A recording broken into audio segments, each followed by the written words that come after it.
ਸਤਨਾਮ ਸ਼੍ਰੀ ਵਾਹਿਗੁਰੂ ਸਾਹਿਬ JIO. ਪਰਮ ਸਨਮਾਨਯੋਗ ਗੁਰੂ ਰੂਪ ਗੁਰੂ ਖਾਲਸਾ ਸਾਧ ਸੰਗਤ ਜੀ, ਵਾਹਿਗੁਰੂ ਜੀ ਕਾ ਖਾਲਸਾ, ਵਾਹਿਗੁਰੂ ਜੀ ਕੀ ਫਤਿਹ। ਜਿੱਥੇ ਰਾਵੀ ਦਰਿਆ ਵਗਦਾ ਹੈ, ਉਸ ਤੋਂ ਉਰਲੇ ਪਾਸੇ ਗਿਆਨ ਦੇ ਸਾਗਰ ਸੱਚੇ ਪਾਤਸ਼ਾਹ ਧੰਨ ਸ਼੍ਰੀ ਗੁਰੂ ਹਰਗੋਬਿੰਦ ਸਾਹਿਬ ਜੀ ਮਹਾਰਾਜ ਇੱਕ ਵਾਰ ਸ਼ਿਕਾਰ ਖੇਡ ਰਹੇ ਸਨ। ਸ਼ਿਕਾਰ ਖੇਡਦੇ ਖੇਡਦੇ ਜਦੋਂ ਘੋਰ ਜੰਗਲ ਵਿੱਚ ਚਲੇ ਗਏ ਤਾਂ ਉੱਥੇ ਗੁਰੂ ਜੀ ਨੂੰ ਇੱਕ ਮਨੁੱਖ ਮਿਲਿਆ ਜੋ ਕਿ ਹਿੰਦੂ ਸੀ। ਪੂਰਨ ਗੁਰੂ ਜੀ ਨੂੰ ਵੇਖ ਕੇ ਉਸਨੇ ਗੁਰੂ ਜੀ ਦੇ ਚਰਨ ਕਮਲਾਂ ਤੇ ਵੰਦਨਾ ਕੀਤੀ। ਫਿਰ ਹੱਥ ਜੋੜ ਕੇ ਉਸਨੇ ਇੱਕ ਗੱਲ ਦੱਸੀ। ਗੁਰੂ ਜੀ, ਨੇੜੇ ਹੀ ਦੁਸ਼ਟ ਲੋਕ ਗਊਆਂ ਨੂੰ ਮਾਰਦੇ ਹਨ। ਜਿਹੜੀ ਉਹਨਾਂ ਦੇ ਵੱਸ ਵਿੱਚ ਨਹੀਂ ਆਉਂਦੀ, ਉਹਨਾਂ ਨੂੰ ਕਾਬੂ ਕਰਨ ਲਈ ਆਪਣੀ ਸ਼ਕਤੀ ਲਾਉਂਦੇ ਹਨ। ਇਹ ਸੁਣ ਕੇ ਸਤਿਗੁਰੂ ਜੀ ਨੇ ਉਸ ਨੂੰ ਅੱਗੇ ਲਾ ਲਿਆ। ਘੋੜਾ ਭਜਾ ਕੇ ਬੜੇ ਗੁੱਸੇ ਵਿੱਚ ਆ ਕੇ ਉਸ ਪਾਸੇ ਵੱਲ ਚੱਲ ਪਏ। ਉਹ ਨੇੜੇ ਹੀ ਸਨ। ਜਦੋਂ ਜਾ ਕੇ ਵੇਖਿਆ ਤਾਂ ਉਹ ਗਊਆਂ ਤੇ ਅਤਿਆਚਾਰ ਕਰ ਰਹੇ ਸਨ। ਜਿਉਂ ਹੀ ਗੁਰੂ ਜੀ ਨੇ ਉਹਨਾਂ ਨੂੰ ਦੇਖਿਆ ਤਾਂ ਗੁਰੂ ਜੀ ਨੇ ਆਪਣੀ ਤਲਵਾਰ ਨਾਲ ਉਹਨਾਂ ਨੂੰ ਤੁਰੰਤ ਝਟਕਾ ਦਿੱਤਾ। ਉਹਨਾਂ ਵਿੱਚੋਂ ਕੁਝ ਭੱਜ ਚੱਲੇ ਸਨ। ਗੁਰੂ ਜੀ ਨੇ ਉਹਨਾਂ ਨੂੰ ਘੇਰ ਲਿਆ ਅਤੇ ਫਿਰ ਮਾਰਿਆ। ਨਿੱਕੇ ਨਿੱਕੇ ਕਰਕੇ ਧਰਤੀ ਤੇ ਸੁੱਟ ਦਿੱਤੇ। ਉਹਨਾਂ ਦਾ ਪਿੰਡ ਨੇੜੇ ਹੀ ਸੀ। ਜਦ ਪਿੰਡ ਵਾਲਿਆਂ ਨੇ ਰੌਲਾ ਸੁਣਿਆ ਤਾਂ ਉਸੇ ਵੇਲੇ ਚੜ੍ਹ ਕੇ ਆ ਗਏ। ਆਪਣੇ ਆਪਣੇ ਗੰਡਾਸੇ ਬੰਦੂਕਾਂ ਸੰਭਾਲਦੇ ਆਏ। ਜਦੋਂ ਸਾਹਮਣੇ ਆ ਕੇ ਦੇਖਿਆ ਤਾਂ ਚੀਕਾਂ ਮਾਰਨ ਲੱਗੇ। ਗੁਰੂ ਜੀ ਦੀ ਫਿਰ ਸਾਰੀ ਸੈਨਾ ਅੱਗੇ ਵਧੀ ਤੇ ਉਹਨਾਂ ਦੇ ਉੱਤੇ ਬੰਦੂਕਾਂ ਤੇ ਤੀਰ ਬਹੁਤ ਛੱਡੇ। ਗੋਲੀਆਂ ਲੱਗਣ ਨਾਲ ਇੱਕੋ ਵਾਰ ਸਾਰੇ ਮਾਰੇ ਗਏ। ਜਿਹੜੇ ਜਿਉਂਦੇ ਰਹੇ ਉਹ ਡਰਦੇ ਮਾਰੇ ਭੱਜ ਗਏ। ਗੁਰੂ ਜੀ ਨੇ ਛਾਪਰੀ ਪਿੰਡ ਦੇ ਬਹੁਤ ਬੰਦਿਆਂ ਨੂੰ ਮਾਰਿਆ। ਜਿਹੜੇ ਤੁਰਕ ਉੱਥੇ ਵਸਦੇ ਸਨ ਉਹ ਬਹੁਤ ਪਾਪੀ ਸਨ। ਸੂਰਮਿਆਂ ਨੇ ਪਹੁੰਚ ਕੇ ਉਹਨਾਂ ਨੂੰ ਅੱਗ ਲਾ ਦਿੱਤੀ। ਸੜ ਕੇ ਸਾਰੇ ਸਵਾਹ ਹੋ ਗਏ। ਜਿੰਨੇ ਵੀ ਪਾਪੀ ਤੁਰਕ ਗੁਰੂ ਜੀ ਨੇ ਉੱਥੇ ਵੇਖੇ, ਉਹ ਸਾਰੇ ਤਲਵਾਰਾਂ ਨਾਲ ਵੱਢ ਦਿੱਤੇ। ਇਸ ਤੋਂ ਮਗਰੋਂ ਧਰਤੀ ਹੋਰਨਾਂ ਦੇਵਤਿਆਂ ਸਮੇਤ ਗਊ ਦਾ ਸਰੀਰ ਧਾਰ ਕੇ ਉੱਥੇ ਆ ਗਈ। ਸਿਰਫ ਸਤਿਗੁਰੂ ਜੀ ਨੂੰ ਦਿਖਾਈ ਦੇ ਰਹੇ ਸਨ। ਹੋਰ ਜਿਹੜੇ ਉੱਥੇ ਖੜੇ ਸਨ ਉਹ ਨਹੀਂ ਸੀ ਵੇਖ ਸਕਦੇ। ਦੇਵਤਿਆਂ ਸਮੇਤ ਧਰਤੀ ਨੇ ਗੁਰੂ ਜੀ ਦੇ ਅੱਗੇ ਬੇਨਤੀ ਕੀਤੀ, ਤੁਰਕਾਂ ਨੇ ਮੈਨੂੰ ਬਹੁਤ ਦੁਖੀ ਕੀਤਾ ਹੈ। ਅਨੇਕ ਰੀਤੀਆਂ ਨਾਲ ਇਹ ਪਾਪ ਕਰਦੇ ਹਨ। ਮੈਂ ਇਹਨਾਂ ਦਾ ਭਾਰ ਸਹਾਰ ਨਹੀਂ ਸਕਦੀ। ਜਿਸ ਵਾਸਤੇ ਆਪ ਜੀ ਨੇ ਅਵਤਾਰ ਲਿਆ ਹੈ, ਉਸ ਕਰਕੇ ਮਲੇਸ਼ਾਂ ਦੇ ਸਾਰੇ ਰਾਜ ਨੂੰ ਤੁਸੀਂ ਖਤਮ ਕਰ ਦਿਓ।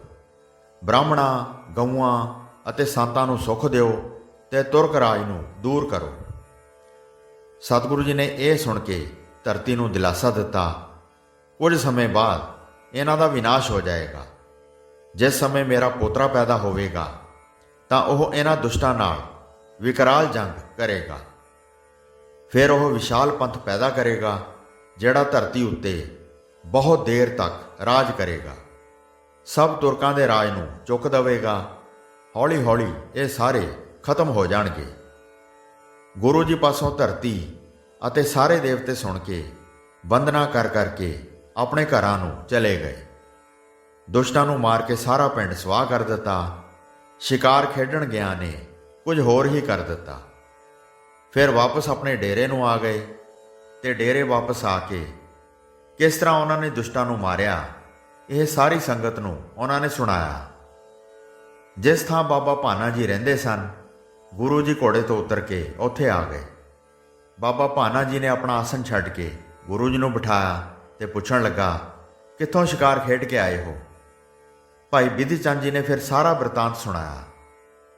ਅੱਜ ਸ਼ਿਕਾਰ ਵਿੱਚ ਬਹੁਤ ਦੁਸ਼ਟ ਮਾਰੇ ਹਨ। ਅਸੀਂ ਉਹਨਾਂ ਦੁਸ਼ਟਾਂ ਦਾ ਪਿੰਡ ਸਾੜ ਕੇ ਉਜਾੜ ਬਣਾ ਦਿੱਤਾ, ਕਿਉਂਕਿ ਉਹਨਾਂ ਦਾ ਪਾਪ ਦੇਖ ਕੇ ਸਾਨੂੰ ਬਹੁਤ ਗੁੱਸਾ ਆ ਗਿਆ। ਬਾਬਾ ਭਾਨਾ ਜੀ ਤੇ ਹੋਰ ਸਿੱਖਾਂ ਨੇ ਸੁਣ ਕੇ ਕਿਹਾ, ਧੰਨ ਧੰਨ ਹਨ, ਗੁਰੂ ਜੀ ਧੰਨ ਹਨ। ਫਿਰ ਗੁਰੂ ਜੀ ਨੇ ਸੰਗਤਾਂ ਨੂੰ ਕਿਹਾ ਕਿ ਅਸੀਂ ਮਲੇਸ਼ਾਂ ਦਾ ਨਾਸ਼ ਕਰਨ ਵਾਸਤੇ ਹੀ ਸ਼ਸਤਰ ਧਾਰਨ ਕੀਤੇ ਹੋਏ ਹਨ। ਗੁਰੂ ਜੀ ਦਾ ਸ੍ਰੇਸ਼ਟ ਜਸ ਸਾਰੇ ਹੀ ਫੈਲਿਆ ਹੋਇਆ ਸੀ ਅਤੇ ਸਾਰੇ ਇਹ ਕਹਿੰਦੇ ਸਨ ਕਿ ਸੰਤਾਂ ਦਾ ਉਧਾਰ ਕਰਦੇ ਹਨ ਤੇ ਦੋਖੀਆਂ ਨੂੰ ਮਾਰਦੇ ਹਨ। ਇਸ ਤਰ੍ਹਾਂ ਸਤਿਗੁਰੂ ਜੀ ਨੇ ਉੱਥੇ ਕੁਝ ਦਿਨ ਬਤੀਤ ਕੀਤੇ। ਬਾਬਾ ਬੁੱਢਾ ਜੀ ਵੀ ਗੁਰੂ ਜੀ ਦੇ ਪਾਸ ਹੀ ਬੈਠੇ ਸਨ। ਉਹਨਾਂ ਨੇ ਗੁਰੂ ਜੀ ਨੂੰ ਦੱਸਿਆ ਕਿ ਸ਼੍ਰੀ ਕਰਤਾਰਪੁਰ ਸਾਹਿਬ ਵਿੱਚ ਸ਼੍ਰੀ ਗੁਰੂ ਨਾਨਕ ਦੇਵ ਜੀ ਰਹਿੰਦੇ ਸਨ।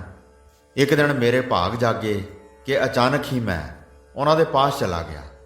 ਨਿਹਾਲ ਹੋ ਕੇ ਵੱਡੀ ਪਦਵੀ ਪ੍ਰਾਪਤ ਕੀਤੀ ਅਤੇ ਆਪਣੇ ਨਾਲ ਬਹੁਤ ਸਿੱਖਾਂ ਦਾ ਉਧਾਰ ਕੀਤਾ। ਇਹ ਸੁਣ ਕੇ ਗੁਰੂ ਹਰਗੋਬਿੰਦ ਜੀ ਨੇ ਕਿਹਾ, ਅਸੀਂ ਵੀ ਉੱਥੇ ਜਾਵਾਂਗੇ ਤੇ ਸ਼੍ਰੀ ਕਰਤਾਰਪੁਰ ਸਾਹਿਬ ਦੇ ਦਰਸ਼ਨ ਕਰਾਂਗੇ। ਇਹ ਕਹਿ ਕੇ ਗੁਰੂ ਜੀ ਚੱਲ ਪਏ ਅਤੇ ਆਪਣੇ ਨਾਲ ਬਾਬੇ ਭਾਨੇ ਜੀ ਨੂੰ ਲੈ ਲਿਆ।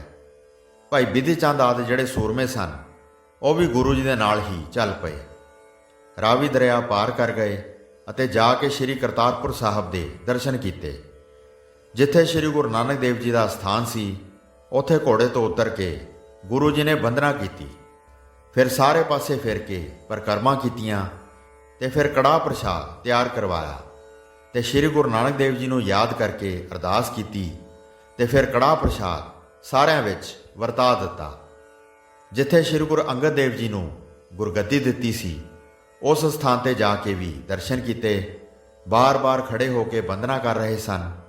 ਫਿਰ ਉੱਥੋਂ ਦੇ ਮਨੁੱਖਾਂ ਨੂੰ ਪੁੱਛਿਆ, ਇਸ ਥਾਂ ਤੇ ਹੁਣ ਦੇਹੋਰਾ ਨਹੀਂ ਹੈ, ਉਹ ਕਿੱਥੇ ਗਿਆ?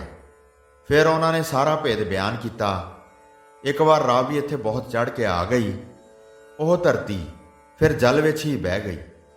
ਉਹ ਸਥਾਨ ਹੁਣ ਰਾਵੀ ਤੋਂ ਪਾਰ ਬਣਾਇਆ ਹੈ। ਗੁਰੂ ਜੀ ਦਾ ਸਾਰਾ ਵੰਸ਼ ਉੱਥੇ ਹੀ ਰਹਿੰਦਾ ਹੈ। ਗੁਰੂ ਜੀ ਨੇ ਦਰਸ਼ਨ ਕਰਕੇ ਤੇ ਸਾਰੀ ਗਾਥਾ ਸੁਣ ਕੇ ਆਪਣੀ ਸੈਨਾ ਸਮੇਤ ਘੋੜਿਆਂ ਤੇ ਚੜ੍ਹ ਪਏ। ਤੁਰੰਤ ਰਾਵੀ ਦਰਿਆ ਨੂੰ ਪਾਰ ਕਰ ਗਏ ਤੇ ਪਾਰ ਪਹੁੰਚ ਕੇ ਦੇਹਰਾ ਬਾਬਾ ਨਾਨਕ ਦੇ ਦਰਸ਼ਨ ਕੀਤੇ। ਘੋੜੇ ਤੋਂ ਉਤਰ ਕੇ ਪ੍ਰਭੂ ਦੇ ਦੇਹਰੇ ਦੇ ਪਾਸ ਗਏ ਤੇ ਦਰਸ਼ਨ ਕਰਕੇ ਬੰਦਨਾ ਕੀਤੀ। ਫਿਰ ਚਾਰ ਚੁਫੇਰੇ ਫਿਰ ਕੇ ਪਰਿਕਰਮਾ ਕੀਤੀਆਂ।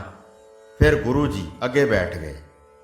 ਸ਼੍ਰੀ ਗੁਰੂ ਨਾਨਕ ਦੇਵ ਜੀ ਦਾ ਪੋਤਾ ਸ਼੍ਰੀ ਧਰਮਚੰਦ ਜੀ, ਜਿਸ ਤੋਂ ਬੇਦੀ ਅੰਸ ਅੱਗੇ ਪ੍ਰਗਟ ਹੈ, ਉਹਨਾਂ ਨੂੰ ਜਦ ਪਤਾ ਲੱਗਾ ਕਿ ਗੁਰੂ ਜੀ ਚੱਲ ਕੇ ਆਏ ਹਨ, ਤਾਂ ਉਹਨਾਂ ਨੇ ਸਾਰੇ ਕੁਟੁੰਬ ਸਹਿਤ ਗੁਰੂ ਜੀ ਨੂੰ ਮਿਲ ਕੇ ਆਨੰਦ ਪਾਇਆ।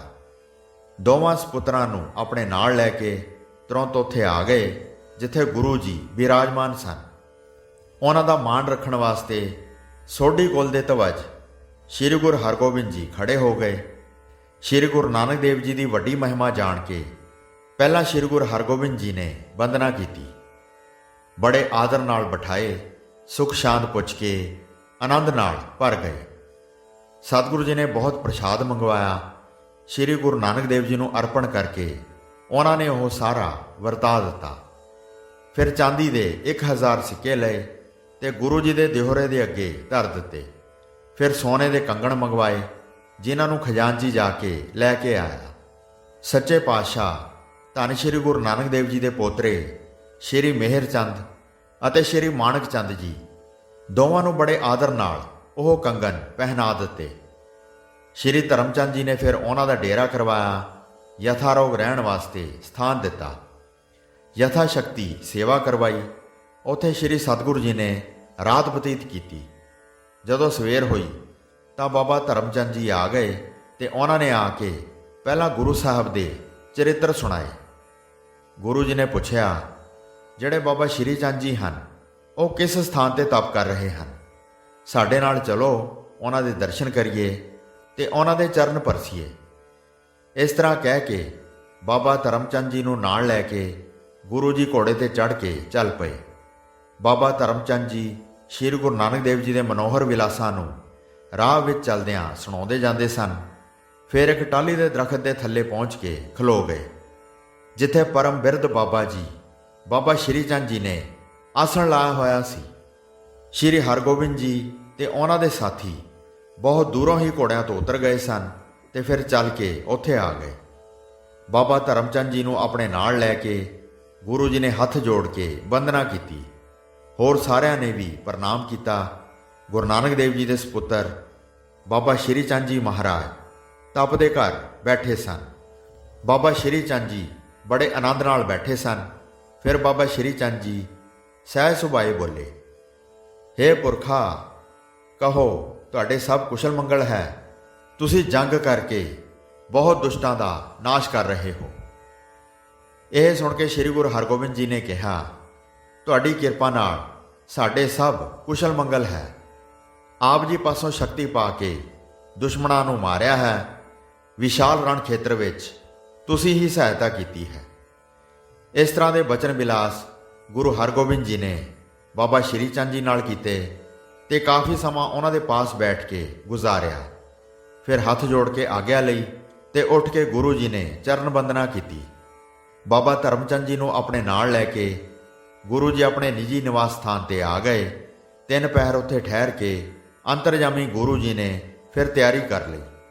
ਦੇਹੋਰੇ ਨੂੰ ਜਾ ਕੇ ਫਿਰ ਬੰਦਨਾ ਕੀਤੀ ਤੇ ਗੁਰੂ ਸਥਾਨ ਦੀਆਂ 4 ਪਰਿਕਰਮਾ ਕੀਤੀਆਂ।